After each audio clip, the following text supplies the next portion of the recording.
out, please. Yes, thanks.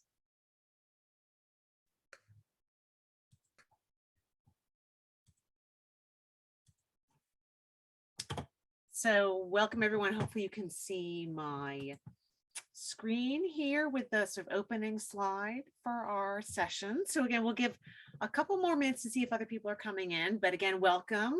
Thank you very much for coming, and whatever size of a group we have, we're going to have a great conversation about data granularity, which is sort of anywhere and everywhere as I look around. So the session is being recorded, so do turn off your camera and microphone if you do not want to be in the recording. There's a quick link here, and I put in the chat the links to the collaborative notes document. Please add yourself to the attendance list. And I had said for sort of questions and passing comments, use the Zoom chat, and for more sort of comments to be recorded, use the collaborative notes. But if we have sort of, a smaller group, we can be flexible about that. And then to start, I thought it'd be nice if people could, in the chat, just because it's a little more visible in people's faces, introduce yourself, where you work, what your role is, what is your interest in data granularity. And I thought we could add a fun fact. What's a favorite food of yours? So you can start to enter that while we wait a moment and see if others are coming.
And actually, the other thing I realize is if we are the small group, we can also do type in the chat. But I think actually, in a moment, why don't we just go around and verbally introduce ourselves? The putting in the chat is imagining maybe 50 people had shown up. You never know how many. So let's take a moment to do that if everybody is comfortable. So I'm Katie McNeil. I'm one of the co-chairs of this working group, and I'll show in a minute the pictures of the other co-chairs. And I currently work at the business school at Harvard University in the library, coordinating a program to support research data. And very soon, actually next week, I'm going to be changing jobs. I'm going to be working for FASEB, which is the Federation of American Societies for Experimental Biology, directing a new program they have called DataWorks, which is looking to foster data sharing and reuse in biology and biomedicine. My interest in data granularity is I thought it was like an interesting way of connecting across so many aspects of data, discovery, preservation, citation, analysis. And it's a sort of a lens through which you can look at many complex issues. And I said my favorite food is yogurt. So who would like to go next?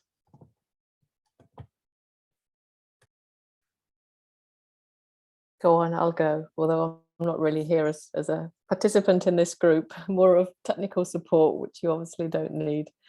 Hi everyone, I'm Bridget. You may have come across me. I work for the IDA Foundation, but I'm involved with the Secretariat an awful lot, and also with the life cycle of the groups. So I'll be following this group through its 18-month cycle to the end, when it hopefully produces the recommendations, and I'll be taking it through the endorsement process. So that's just one of the sides of my job. Yeah, there are many other facets. Yeah, good to see you all from here in Seoul, live from the IDW. Do you have a favorite food, Bridget, you'd like to share? I put that in the chat, that I it's so difficult for me to say favorites. It's much easier to say things I don't like, because I like so much. But yeah, I put olives and Greek salad in there, as they were the first two things that came to mind, but there's so many. I like everything. I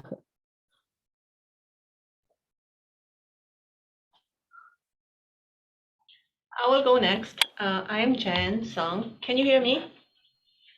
Okay. Here in Hawaii, University of Hawaii at Manoa, and I'm a liaison librarian to engineering and School of Earth Science.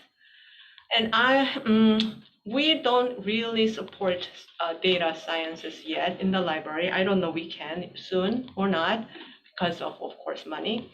But more questions from faculty members. Where can I save my data and blah, blah.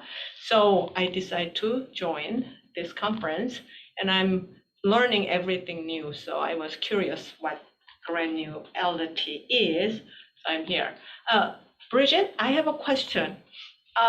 If I want to open this on my cell phone Zoom, I mean, I don't know where to go. Yeah, I don't know how to direct you on that one either, because I don't have it on my phone. The easiest way would be to join the Zoom on your phone. Make sure you keep yourself muted and video off, and then you can access the chat and click the link, or you could email the link to yourself if you have email on your phone. Thank you, Matthias. I do that a lot, sending links around. So if you copy and paste the link from the web browser and put it in an email message to yourself, you should be able to open it without any issues on your phone, especially if you have the Google Docs app on your phone.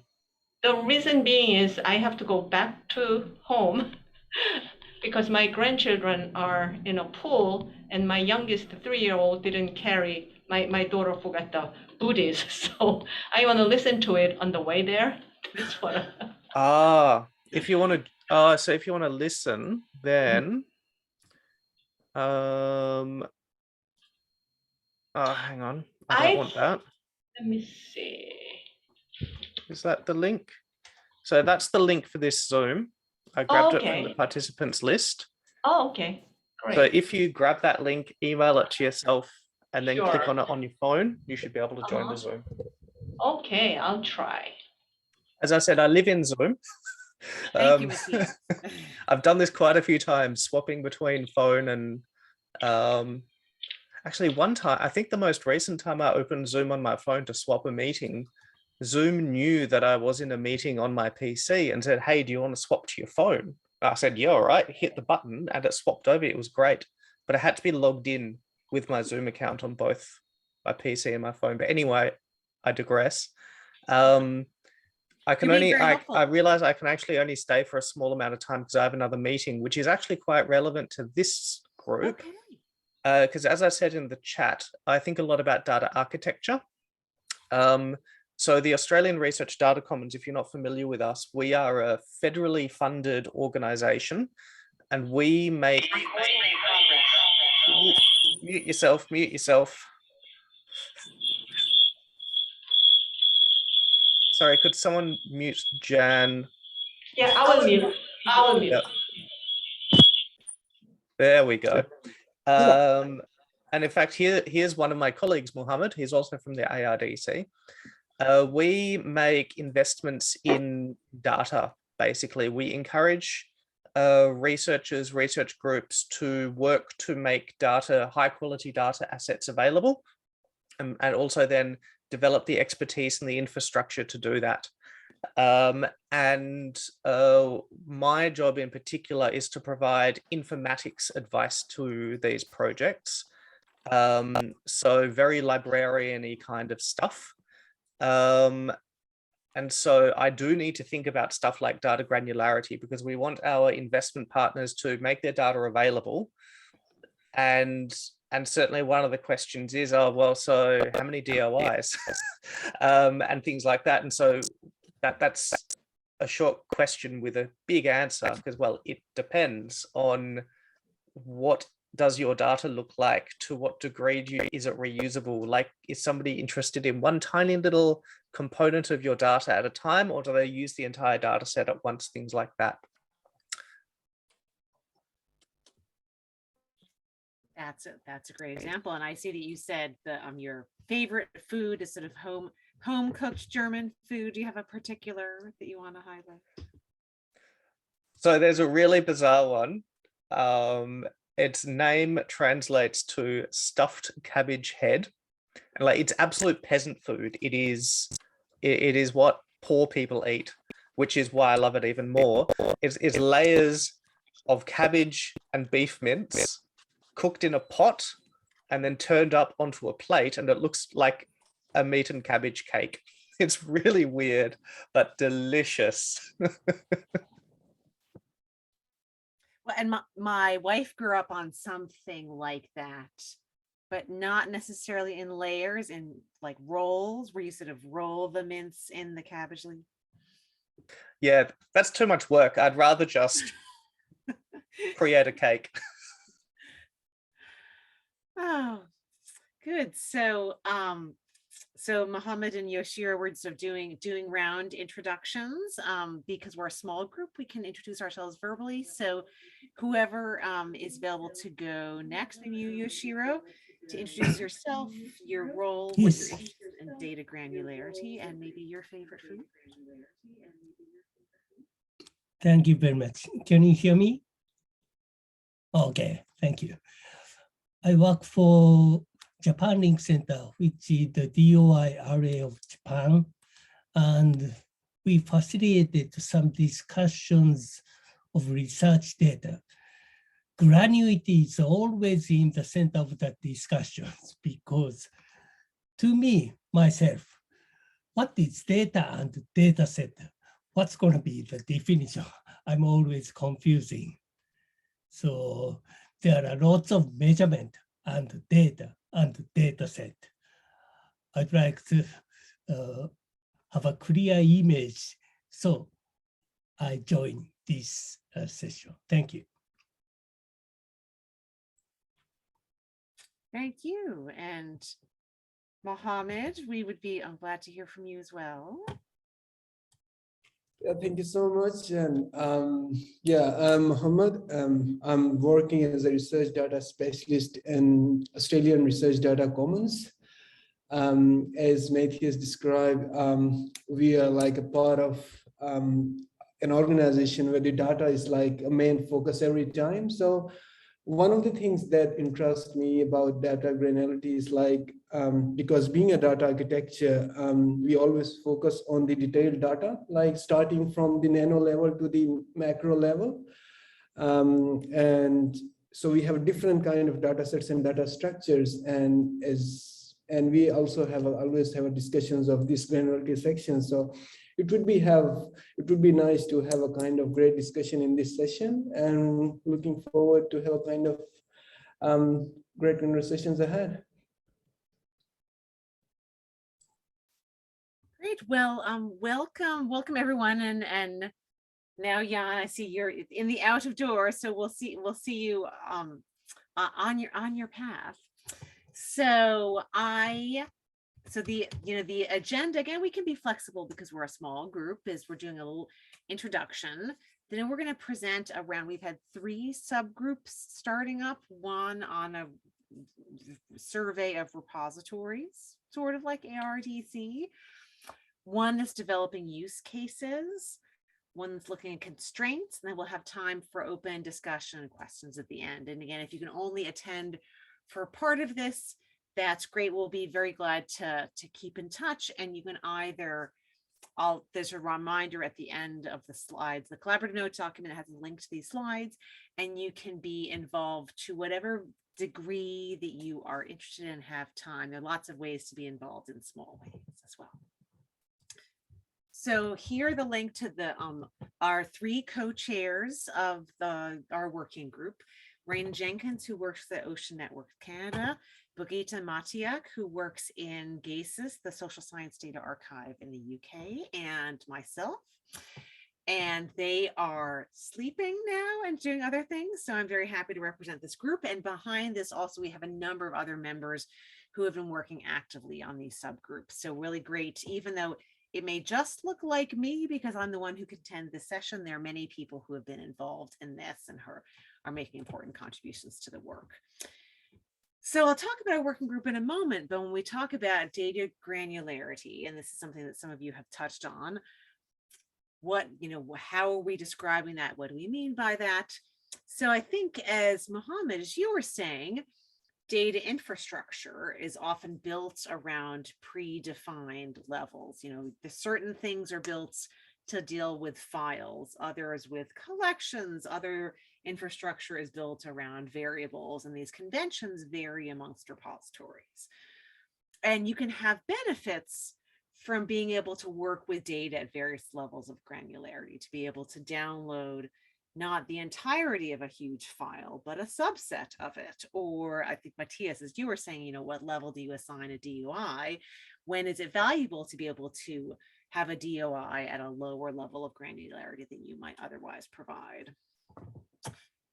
And what are the different levels of granularity? We have, even amongst our group and even this presentation, you'll notice different terms around that, because even we vary, but sometimes we think about different levels of aggregation or disaggregation in areas like geography, or if you're using instruments to collect data, you might have variables that are part of a larger data set, or it says arbitrary selection by the researchers trying to simplify things if they create sort of a custom set.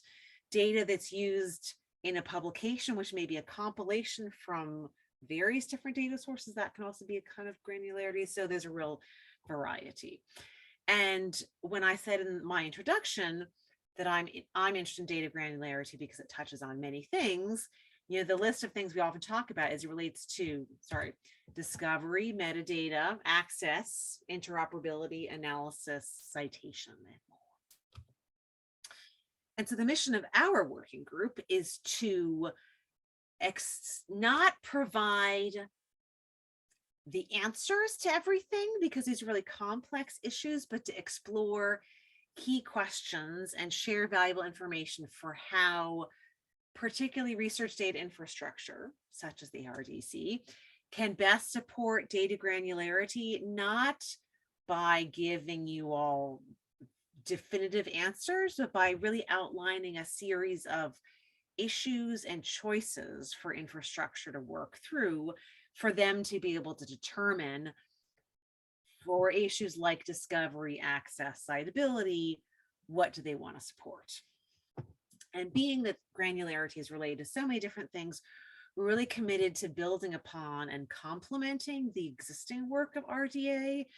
So there's a lot that's been written on granularity in RDA groups on discovery and citation, for example. And so we're really looking to leverage that. And our final deliverables are a set of collected use cases on types of situations that relate to granularity, and a guidance document for research infrastructure on approaches to dealing with granularity. And I already sort of, from repeating myself there, right now we have these 3 subgroups that I mentioned, and where we are on the timeline is we're So near the end, we were at the end of our first 6-month period where we were getting started and focusing on information gathering. Then we'll be moving to writing up the guidelines document and these formal use cases more in the second segment. And then our final 6 months, we'll share those outputs for feedback, because it's really important to us to make sure that they're in a form that works for the community. So in the agenda, the first thing I'm going to go through is the repository survey that we have done that's still open, and we encourage you to share and to fill out, to share some initial results of that we found when asking data repositories questions related to granularity. But let me pause before that, I realize, and just see, are there any sort of questions or comments about what we're talking today, the big picture? Matthias, yes. Hello, sorry. I might have missed this. Where are you at the moment in this timeline? Which month? Yes. So I have to double check the maths, but we're right around the transition between the getting started phase and the active phase. Okay, So great. Thank you. Yep. Oh, sorry. Go on. I've actually, I think I'd finished my sentence. Okay, thank you. Yes. Other questions or comments? Okay, so the next set of slides I'll be showing will be on behalf of Britta Matiak, who's the middle co-chair here. So she and some colleagues are running a survey of repositories to be able to, if we're going to be developing more guidelines for repositories, to gather more information about how repositories are dealing with granularity at the moment. And the survey is ongoing, and it's available at this link here and several different places. And we really encourage you all to spread the word about this, because we've had modest participation. We'd love to have more of a sample size so we can get better data. It's been done in cooperation with Re3 Data, the project that has the index of data repositories, because it's a way to look at the universe of the repositories. And so I'm going to share some preliminary results that we've found around the repositories that have responded and what they've said about granularity so far. So in terms of some demographic or overall characteristics of the repositories who responded to the survey, the most common, so one area is geographic area, the regional scope of the data that you offer. The data you offer describes what area of the world. Most common is global, but you also have some local or regional repositories, or ones that are set up for a particular institution. And then a smaller amount that may be focused on a very small discipline or even one project. The disciplines range from a combination of all or a couple of disciplines to a repository that's focused on one discipline or even a subset within that. In terms of collection size, and again, these are just overall repository statistics, how would the repositories assess the size of their collection compared to other services with a similar scope? So for example, if we look at repositories that cover one discipline or one subdiscipline, if you compare yourself to another repository in that discipline, many thought that they're among the largest service providers with that scope, or comparable service providers, or the only service with this scope. So it had to do with whether or not groups look at themselves as having a relatively large collection in the field. So just a brief summary on this before we move to the granularity points that you'll be interested in. Many of them have a large scope, and they tend to be either interdisciplinary or discipline specific, but on occasion, they're even specific to the subdiscipline. And many of them consider themselves among the larger ones.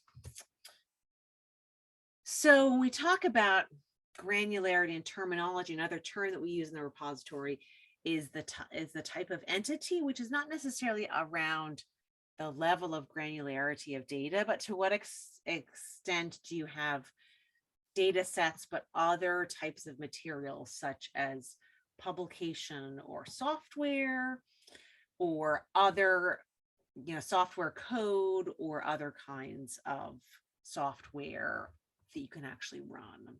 So the most common response was data sets, but there are quite a number that have software or collections as well. So the persistent identifiers that the repositories are using to assign these objects, the DOI is the most common, but there's still some prevalence in some other digital object identifiers. Sorry, I just used DOI as a universal for a PID. There's still some other persistent identifiers that may be even internal systems that organizations are using. So when we're talking about granularity, one of the questions was, which granularity level would you say that the entity represents? So if we go back to this concept of the entity and the DOI, is essentially you're in a repository and you have a type of object to which you assign your DOI that people can readily cite. So what is your DOI assigned to?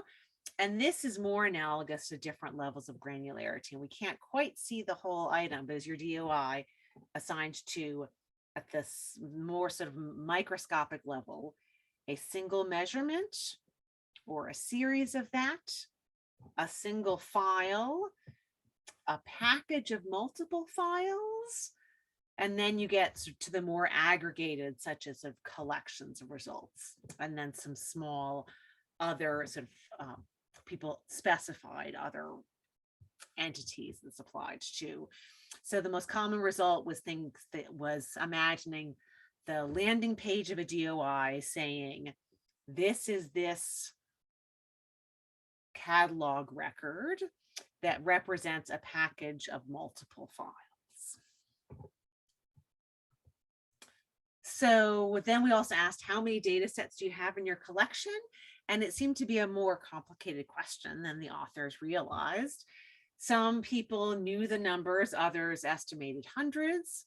Sometimes it wasn't necessarily easy to count data sets. It was easier to count the size of it, like into terabytes. Or maybe it wasn't necessarily measured as a data set. Maybe it was measured as individual data points, in this case, sequence annotations. Some have very rough measurements, like 1,000 plus, and one repository had the very specific number of 170,798. And again, I think this specifies some of this illustrates some of the challenges around the granularity and the fact that this wasn't a very straightforward question to answer. So we talk about different kinds of entities. What types of entities do you have in your service? What's the first most common type and the second one? Then there was a question about what's the relationship between those two? Is one a subset of another one or a superset, sort of a parent?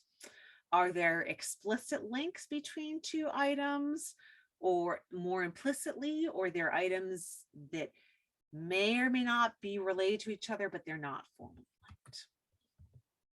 So now the last few slides on this are getting to the meat of, or the core of granularity questions. So when you as a repository think about providing services at these sort of different levels of granularity, and a service can be giving it a DOI, letting you download that particular object, letting you discover by that entity, who chooses the levels of the entity in your service and the services they provide. And then the answers had to do with the repository chooses. There may be guideline, like community guidelines that the repository is expected to use that are either enforced or not enforced, or the leading by example, trying to do new things, or the depositor may choose what kind of level of granularity to have that support at. Then in terms of the levels of granularity, a question was asked as to whether or not we want things to be more precise or more flexible. So would you like to have stricter rules for data granularity in your service? Most organizations said they felt like the rules were just right. Some felt like they could be more formalized. Others felt the opposite. But in general, there was a sense that the level of strictness or specification was about right. But again, that's something I think the repositories are thinking about. But on to the challenges. What are challenges in your repository, in your domain related to data granularity? So discovery was one that was up there, along with citation. They're sometimes interrelated. You were talking about sort of at what level do you assign a DOI, and a DOI is used for both citation and discovery. Reproducibility may be a challenge, and that could have to do with the fact that you may want to reproduce the results of a single paper, but that single paper may use data sets from different places. And a long tail of other challenges. And again, these are just preliminary results. We'll publish things fuller later. So that is the end of this preliminary results of the survey.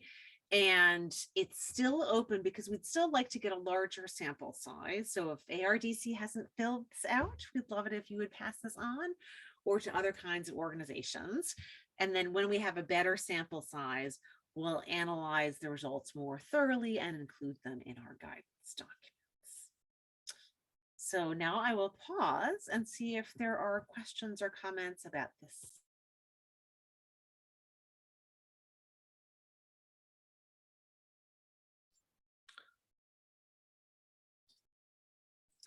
Please, Yoshiro. Am I saying your name correctly? Yes, Yoshiro is Okay. right. Thank you very much for your presentation. Especially, as you mentioned, there are many types of granularity, and I work for the DOI array. So we always discuss a DOI should be assigned what level of granularity. Mm-hmm. And I think the discussion depends on research area. For example, nuclear physics or earth science. It may vary. Do you have any comments, or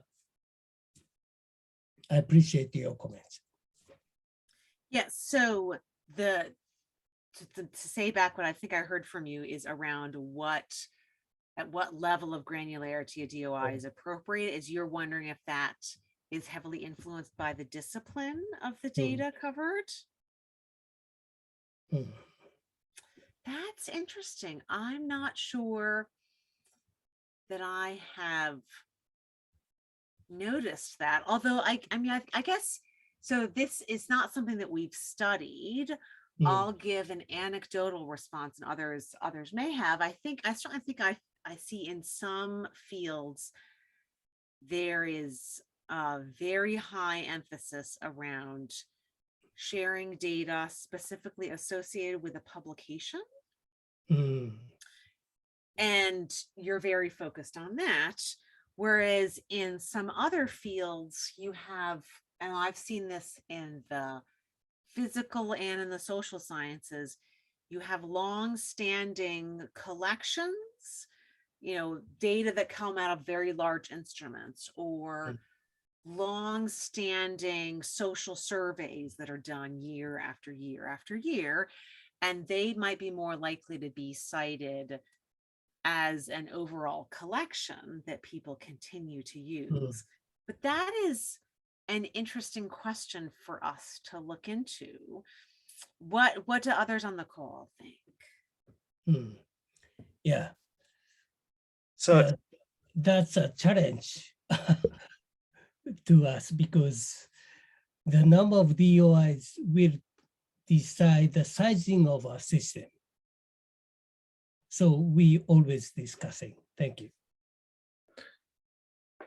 So, I mean, I always try to take a pragmatic approach to things because sometimes I can get bogged down into the philosophy side of things. Oh, hang on. Somebody else from the ARDC who might have very strong feelings on this. Hi,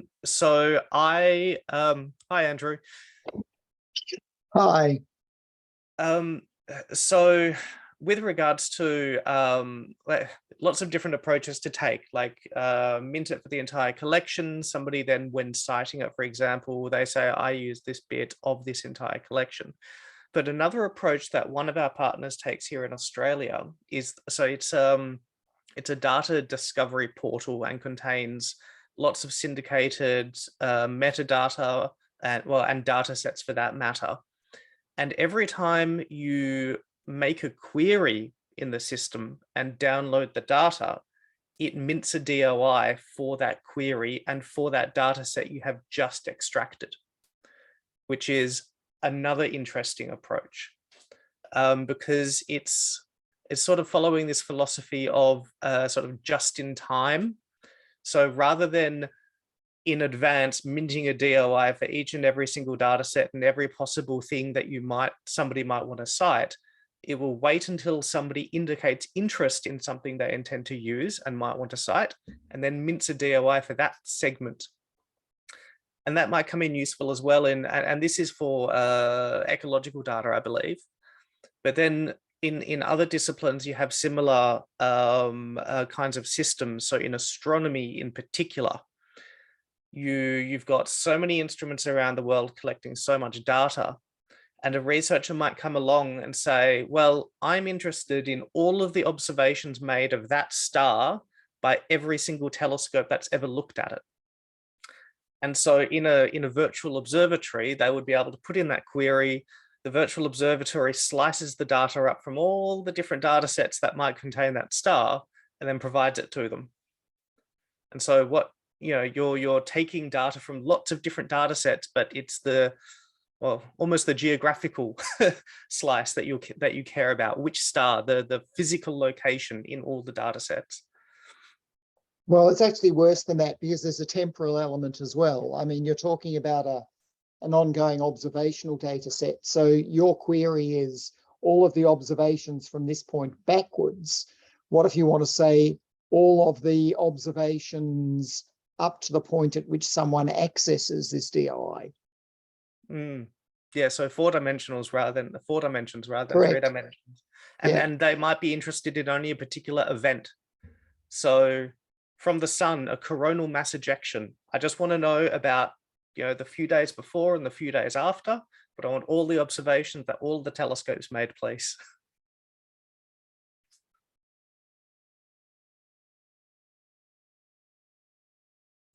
Great. Well, welcome, Andrew. And I know that we have met, several people on this call, but for any who haven't met you, do you want to do a brief introduction and then our fun fact question about ourselves is, do you have a favorite food you'd like to share?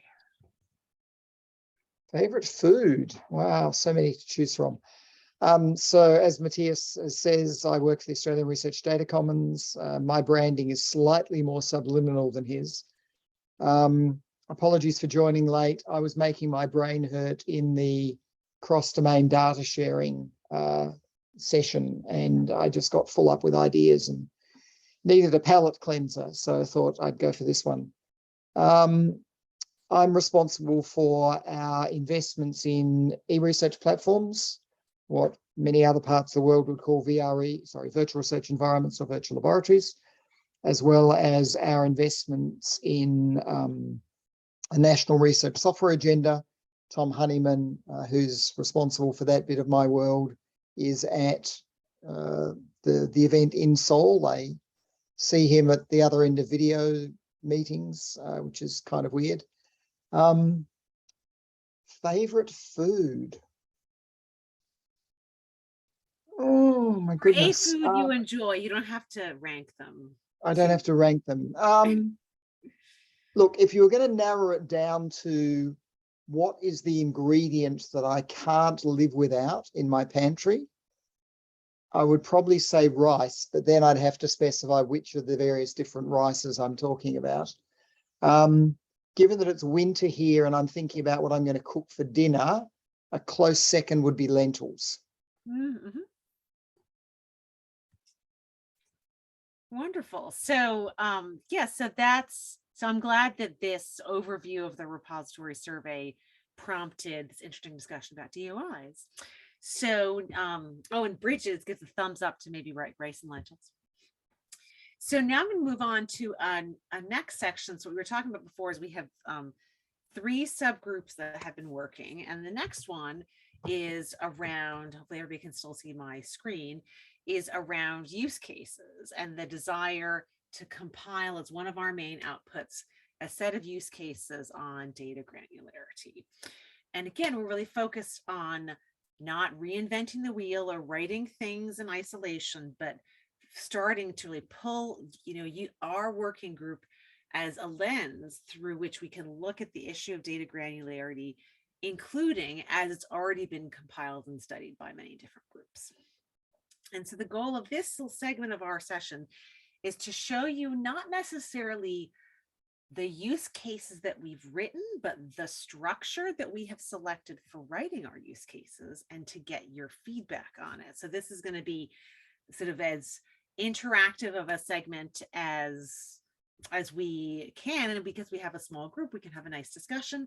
And then there will also be, there's a linked from various different places, another survey, sort of a Google Sheet survey that you can fill out to give feedback on some of the things that I'm showing now, because I know that sometimes people can give great feedback at the moment, and other times people can give the best feedback by sitting, digesting, looking at it, and sending comments later. So I'm going to walk you through 2 different documents, and these are sort of linked from the agenda in the notes. So we have a set folder in Google Drive of these sort of shared public documents. It includes these 2 and the slides that I'm showing. And actually, I'm going to show the second one first because it's a little simpler than the first one. So and I have all of these open. So I have you on the screen and my other screen here, and I'm just going to move it in front to pick, or actually I might as well just open it on the same one to make it a little bit easier to navigate. So the second one, you remember that I had said that we're really committed to using and leveraging the information the community has already developed. And so this is a list of RDA outputs that we are starting with to look and read through those and say, there are almost certainly use cases related to data granularity within many of these documents. So within machine actionable data management plans are probably granularity issues in there, and dynamic data citation. And so we'd be happy for your feedback on, and we'll have a few minutes to look at things individually, but this can certainly be after the session, is what are we missing? What are important groups that we need to be monitoring within RDA or outside, or other important sort of outputs or documents that would have valuable information about granularity, that again, one of the services of our working group is to be able to distill what's around in a centralized place. So this is just simply a simple list, and we're looking to get your feedback on what's missing from the list. The other one is a bit more elaborate, so I'm going to take a few minutes and show this and ask for your feedback in general, and then in some specific details if we can get into that. So for the use cases, which is one of our outputs, the first thing we said is, well, let's decide what we mean and what structure we want to use when we write up use cases, because we've all certainly seen the term use cases to apply to many different kinds of write-ups. And so I'm going to show you what we have settled on for now and would really be keen for your very honest feedback about this, because we want to make sure that this works best for the community. So so what we're developing is a hybrid of two kinds of use cases that we've seen. The sheet that you're seeing now is also sometimes called the user story format in software development. It's a structured, speaking of granularity, of sort of a very specific scenario that you're looking to describe in a structured way. And the structured way is outlined by these 3 green columns. As a person in a certain kind of role, a data consumer, a data producer, a repository. Oh, actually, sorry, that I'm misstating my color themes. So all these 3 columns relate to things about the role.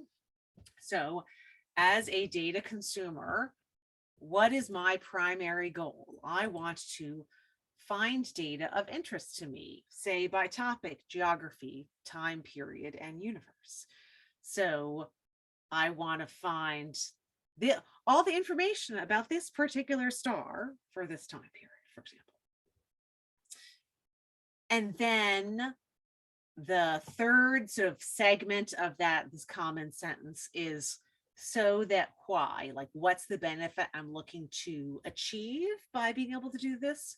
So I can quickly find the data that I need without having to browse through a lot of descriptions to read. So, and I'll also briefly go over the other columns in a moment, but in general, this spreadsheet is designed to create a structure around that very simple sentence. As someone in a certain kind of role, what do I want to do and why? And then we're combining that with this last tab that says, and again, this is not really, we're just starting to fill it in, is the concept of a narrative. So this is an unstructured block of text to write up a use case that's meant to be in combination with this very structured format. So if we take this example of a data consumer, and I wrote up this imaginary scenario from my head, researcher X is an economist. They would like to find data on women's employment after maternity leave. They, start to search and this happens and they find this data set and they download it and etc. And we are starting to develop use cases in these pairs of formats because we think that the structure of the first one can be useful, and yet the free form of a narrative can be useful in a different way, because one of the things that we're finding that's valuable to document is not necessarily just answers, but problems. So problems in data granularity, and those may not necessarily lend themselves to this particular format. So again, just to repeat all that, we have this, for most of our things, we're going to have this dual format. We're going to have sort of a free-flowing narrative that talks about Yoshiro as someone who works for a certain institution and how they're contending with data granularity, and it's just a free-form narrative. And then out of that, we would look and see, okay, what are the very specific requirements that we're talking about? Or in some cases, you may have one and not the other. In a lot of we're looking at a lot of these source documents. Some of them yield a narrative, but a lot of them just yield very sort of specific use cases line by line. So we may have one and not the other. So the rest of these columns are around us just keeping track of our use cases. We have an identifier for them, having a lot of options for people to be able to say, okay, if we have not pulled out the kind of role that you think that is needed, you can add an other, please specify. Then we have some categories that we're trying to assign to this, and that relates to this other tab here that I'll go over for a moment. Is the categories that we've defined are different kinds of roles. So some of this is free form text, like what is your goal? You just write it in. But some, this, for example, is a drop-down menu, and these are the roles that we have thought about ahead of time: data producer, data consumer, repository, publisher, funder, etc. We've also done the same thing for levels of granularity, which is a very sort of debatable area. So what are the options? Measurement, variable, file, custom data set, collection, etc. And then the category type is a bit analogous to the phase of the research life cycle, but not exactly, but it's thinking about the different kinds of tasks you want to do: findability or discoverability, access, analysis, citation. And so in these concept definitions, we've pulled out what are those fixed options and defined them.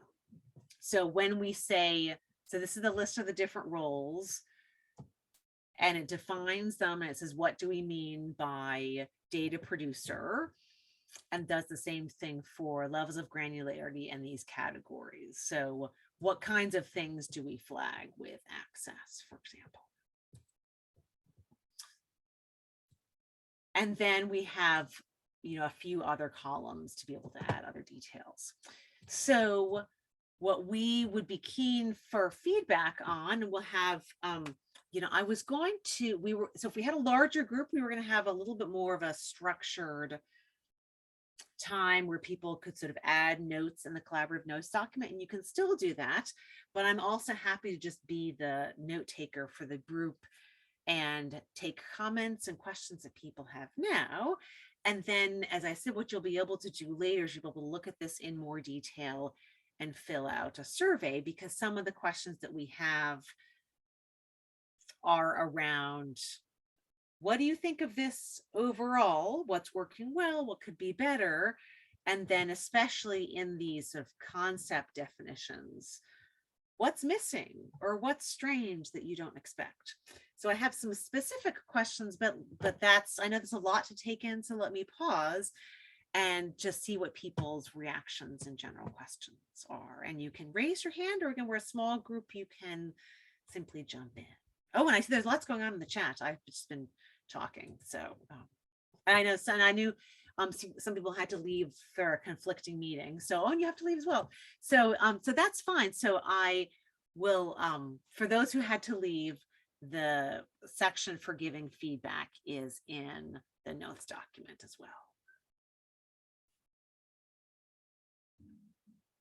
And Yan, you may be driving, so you may not necessarily, you may be listening, you may not be in a position to say anything back.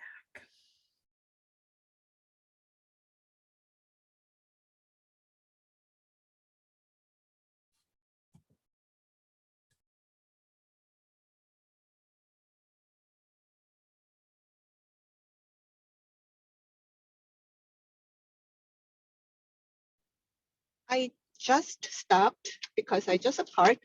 I have a question. Yes, please. I don't know if it is relevant or not. So when we decide what to put it as a granularity, so you want to this kind of information, that kind of information, but researchers, if they do not follow what we want, they omit information we need, for example. So in other words, how can we enforce what we want? Yeah, You so said, can you walk us through the example that you're thinking about in more detail? since I really do not have anything in particular, but earlier you said the examples you gave, some gave a certain number, exact number of things. Some people put the size of the data instead of number of cases, kind of stuff. So how can we educate our researchers? I'm not sure I'm in the right place to ask, or I mean, That's okay. That's all right. So So the first thing I'll say is the responses, and I'll go back to the slide I think you were talking about. So this was a survey not of researchers, but of repositories. And so some repositories have mechanisms to count their data sets in different ways. So those were the responses here, but I think your question is interesting in that, so by researchers, are you thinking about data producers, people who would sort of upload data, or data consumers, people who would download and use the data? What was in your mind at that moment? at the moment, so probably can you define one more time when you talk about granularity, what it is? Yes. So actually let's go to this spreadsheet and these categories that we've come up with. And I will use the I'll continue to use that example of the star in astronomy that someone brought up earlier, unless there's a different example that would be helpful to you. So this is to some extent going from the most granular up to the most general. So a measurement is one single measurement or result or data point. So for example, at this moment in time, that star was emitting a certain amount of light, for example. I'm just making that up. So, on the 23rd of June, or I think the 23rd where you are already, 23rd of June, star X was emitting this volume of light. Then a variable takes all the similar kinds of measurements, a series of single values measured in the same way across all entities measured as, should say, data sets. So for example, for that star, what are all of the light measurements, not just on that day, but on all days, or all of the stars in a particular galaxy, and what are all their light measurements? But what you wouldn't necessarily measure with a variable is if there's any way to estimate the mass of the star, for example, that would be a different variable. Then you might bring those together in a file, like this spreadsheet is a file. You might bring things together as a file. Then oftentimes the next thing is a data set, which is often the cited object. So if you think about a data repository and you have a search interface, and it's like a library, and you have a catalog and you have a catalog record, a data set is often what that catalog record represents, what has a DOI, that's the cited item. And that could be a large collection of astronomy data that you can access through that. It could be a particular data set associated with a publication. Then we also talk about, the fact that you can maybe have combinations of different things, that's a level of granularity, and then overall a collection. So you could have beyond just a single data set, you could have a whole astronomy collection. So that's not exhaustive, but that's some of the kinds of things that people have been talking about when we're talking about the levels.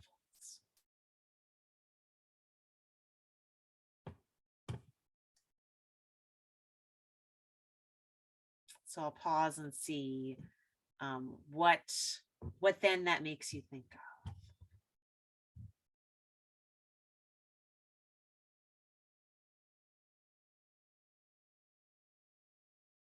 But if you're not able to talk because you're driving, that's okay.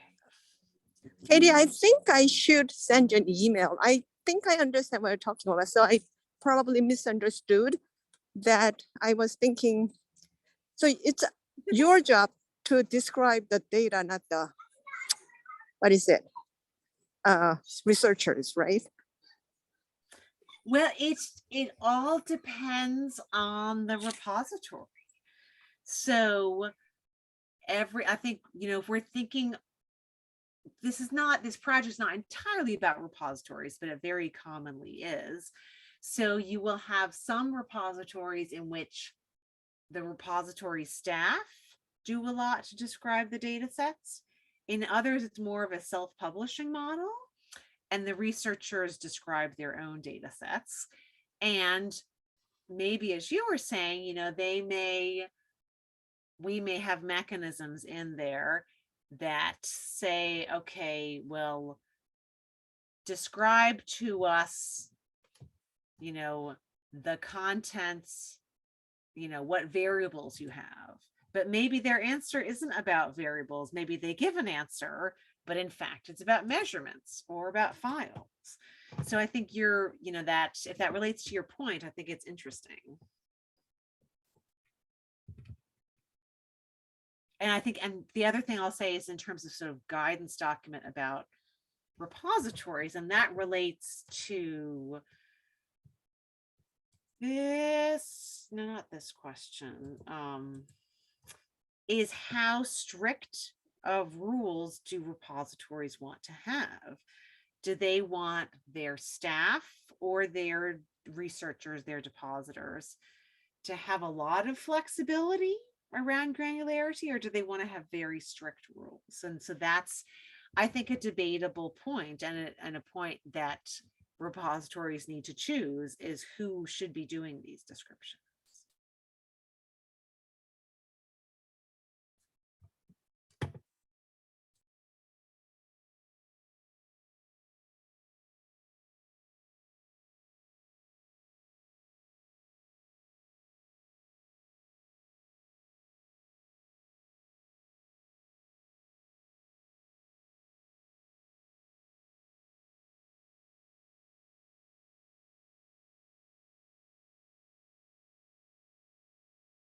Okay, so I think any other questions before I move on? Or does anybody have any other sort of feedback, initial feedback about what I've shown?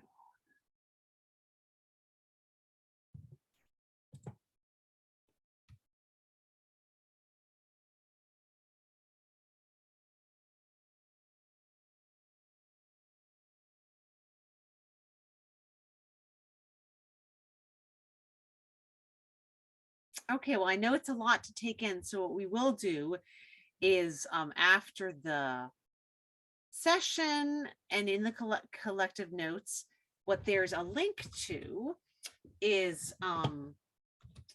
there is a link to, and I'll display it as well, is we have an online survey that we've designed around these two documents. So when you have, and especially this use cases one, when you have a chance to look through this, or if you could share this with others, there's a series of questions to ask about what you think, how well you think these are structured or described, and how we could improve that.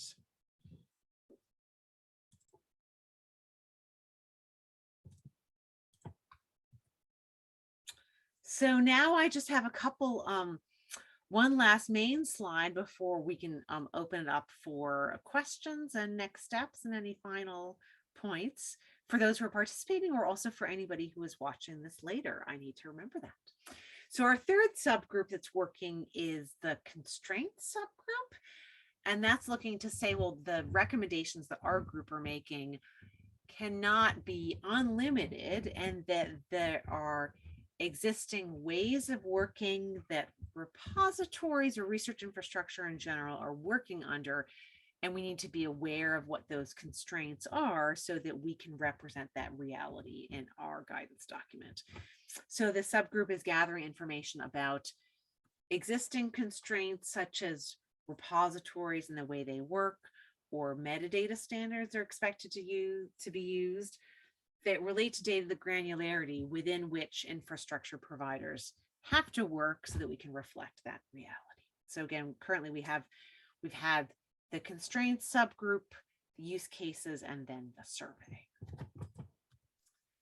And so I have a sort of a next step and wrap up slide, but that was all that I formally had to present. So were there other things that people wanted to discuss or ask, things that you had hoped that we covered that we didn't? Yoshiro, yes, please. Yes. There are many terms, file, data, dataset collection, measurement, observation. So I look for a good glossary, which tells me the definition of these terms. Is there such a good glossary? So not yet, but that is one of the things that if we go, that's one of the things we hope to have in one of our outputs, that in the mission of our working group, one of our final deliverables is a guidance document, including terminology.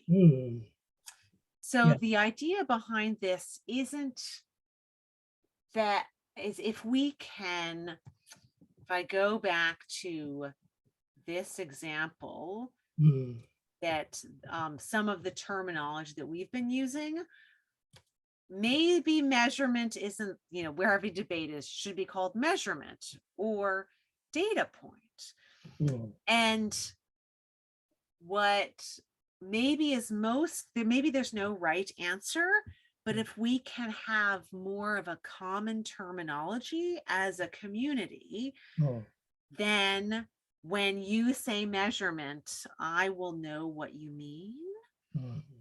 So I don't know that there is at the moment, but if there is, we will, if there is in any of these source documents, we'll be finding it.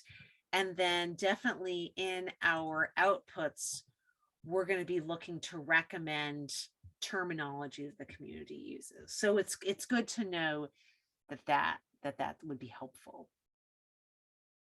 Thank you. I have second question, okay? Yes, please. So regarding your slide, please fill out the repository service, right? Sir, which slide again? Okay, and the slide title is, please fill out the repository survey. Yes. So can you get back to the slide? So is it, or maybe the last one in there? Yeah, HTTPS. This one? Yeah, right. Okay. I'd like to click HTTPS. So can you copy and paste to the chat? Oh, yes. Yes, thank you. Yeah. And then it is, so here's the link to that. And then it's also, all of the links to this are in the notes document as well. So that's the link to the repository survey.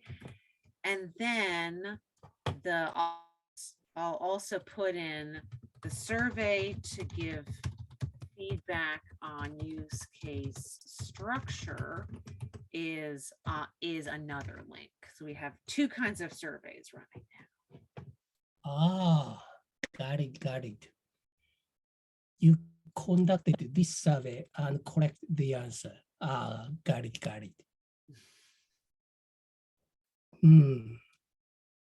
Ah, got it. Thank you. Thank you. I appreciate you taking the time to look. Yeah. Granularity, right, always a challenge to us. So yes.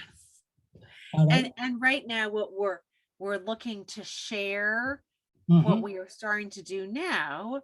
So for example, as we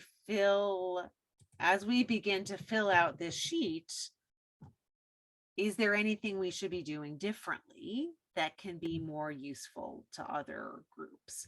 Or as we begin to develop this terminology, is there something missing from here? Is there a granularity concept that is meaningful that we have forgotten? So those are the kinds of things that we're looking for very honest feedback about, to say this is what we're starting to do, and to ask others for suggestions for anything that we can improve or do better.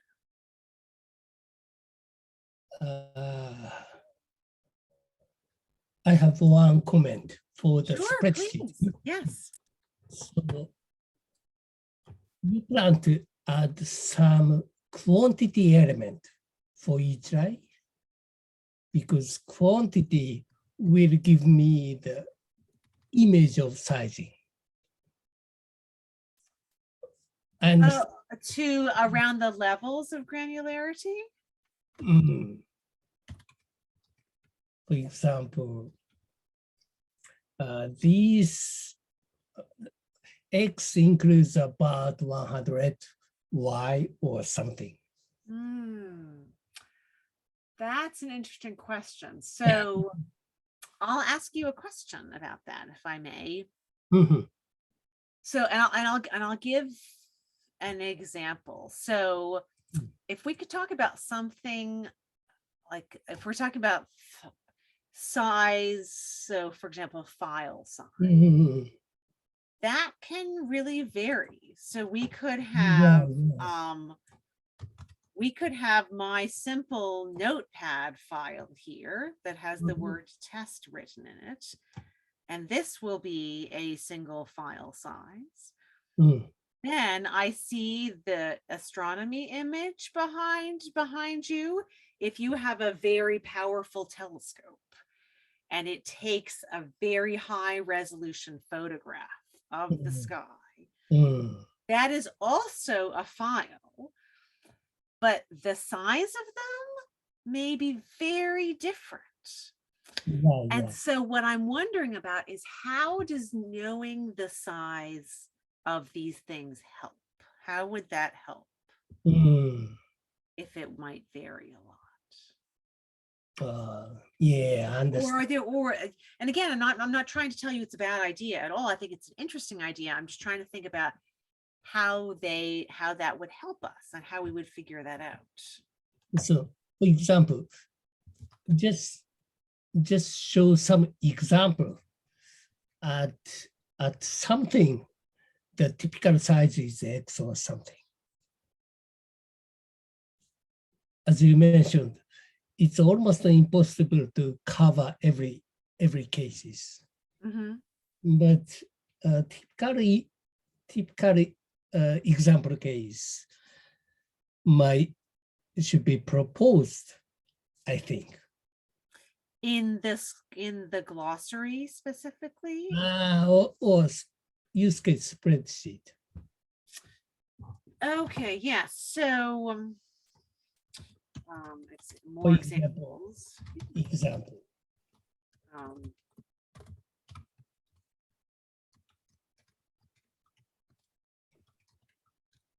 So if we may go back to one example that I had written up, that I had imagined, but I knew it was sort of typical, is as a data consumer, I want to find data of interest to me that relates to a topic, a geographic area, a time period, and a universe, what you're looking to study.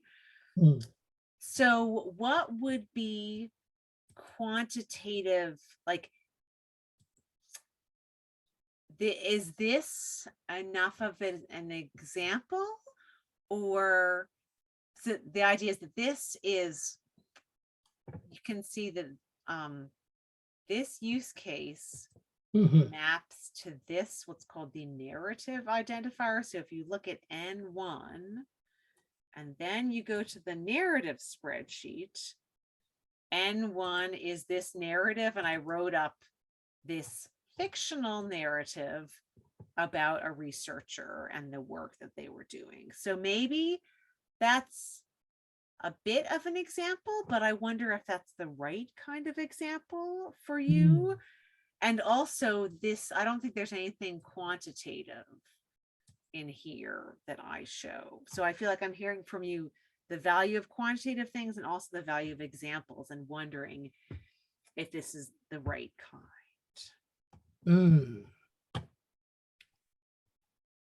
I intend at sample case A, the volume is X, like that.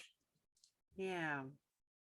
I just want to capture the sizing image in quantity. And the size in terms of by size, do you mean, for example, if we open up the the downloads folder of my computer, which is a mess. Do you mean like size like this, or are there other kinds of quantity other than size that are meaningful to you? To me, for example, this use case will have 1,000 files or like that. Yeah. I think the image of sizing will help novice user to consider use case. I really appreciate you taking the time to explain this to me. I think that's an interesting point. I'm a novice. But being a novice is useful because you can tell us what's confusing. Yeah. Good. So I know we are nearly at time. And so the last slide that I had was just a summary and next steps and information about our working group, that if you wanted to get on our mailing list and think about joining, you can join through the working group web page. This is the contact information for us 3 co-chairs. I've already several times asked the group to give their input and feedback in the repository survey and the survey about the use case documents. And also the Research Data Alliance has a new podcast series. And actually, let me pull that let me pull that up. It's called Data Streams. It's a new podcast series about Research Data Alliance groups. And we will have one coming up that's about the data granularity group that you can listen to. Okay. Thank you. So thank you so much for attending. And it was, I think I definitely recognize your name, but I'm not sure if we have met before. Fine. And finally, can I get the link of the document you presented? So these slides? Yes. Yes. So it is, so let me share that. So this is, I'm going to share, this is the collaborative notes document from this session. Yes. So let me do that. So we have the notes document is this link, and then within that, it has a link to the presentation slides.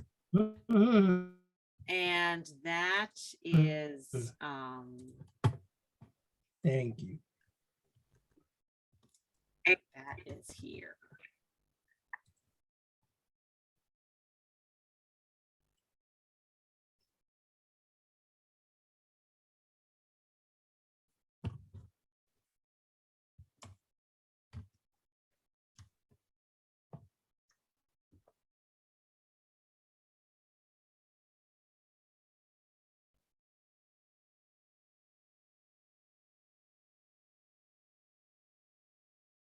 Okay.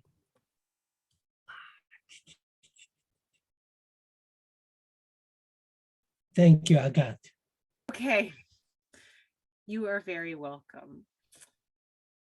So anything else that's on your mind about granularity that we haven't discussed in our agenda that you wanted to talk about? Because we have a few minutes.